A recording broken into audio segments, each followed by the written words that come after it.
Welcome to the student walkthrough video for GCSE History, Paper 3, Question 3b. We will look at how the question is constructed, how to answer it, and tips on what makes a good answer. We have other videos available for this paper as a whole and also for each question in detail. A reminder that Question 3 is a package addressing the same inquiry and worth over half the marks on the paper, focusing on sources and interpretations. This is the second part. Question 3b assesses your ability to analyse the difference between two interpretations. It is worth 4 marks, and after reading the interpretations, you should spend around 5 minutes or 6 minutes if you have extra time answering the question. So what is an interpretation? Well, when a historian or an author want to research a topic, they have a focus, just like our inquiry question. To gather evidence for this investigation, they examine sources, and this helps them form a viewpoint or interpretation of the past. They have used what they've seen or found in sources to do this, so the sources matter. Not all historians use the same archive of sources or have access to the same ones, or new ones might be uncovered. So interpretations may change, or new ones formed, or different historians have different viewpoints, and this is the process of history. For you in your exam paper, the interpretations will be labelled for you. They can be taken from, but not limited to, textbooks, history websites, and the writings of historians. So question 3b is simply asking you to read the two interpretations and tell the examiner what the main difference between the views is.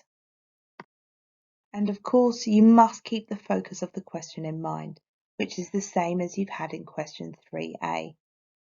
They give different views about Nazi methods of controlling the German people in the years 33 to 39.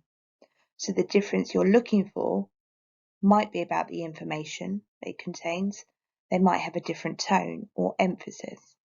They could have a difference of view about the causes or the changes of something, or different methods in this example. Let's take a look at this high-performing answer. The candidate has identified a difference. Interpretation 1 was mainly focusing on, and interpretation 2 focused on. So they've used both the interpretations correctly. The difference in method of control is identified in the interpretations, so the use of propaganda versus interrogation and violence. And I've circled the use of however, as it nicely signposts that the candidate is then discussing the difference.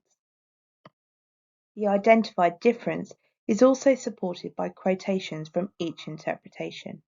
Note, quotations are not the only way to share details to support your overall difference, but is a straightforward way of doing so. This candidate is awarded the full 4 marks available. So what makes a good answer? Identify a difference in the overall views being offered in the interpretations. Use the interpretations and not the provenance, and support your identified difference with details from the interpretations. Top tips. Obviously, you need to use both interpretations. Connectives such as however, whereas, in contrast, can help you convey a difference. Make sure you're showing a difference in views about the inquiry and not just simply identifying a difference in individual details. And include details from both interpretations to support your answer. And as suggested, quotations are a straightforward way of doing this. That brings us to the end of this walkthrough video. Remember, we have videos for every question for each paper available. More information for students can be found on our website under Student Support. Good luck in your upcoming exams.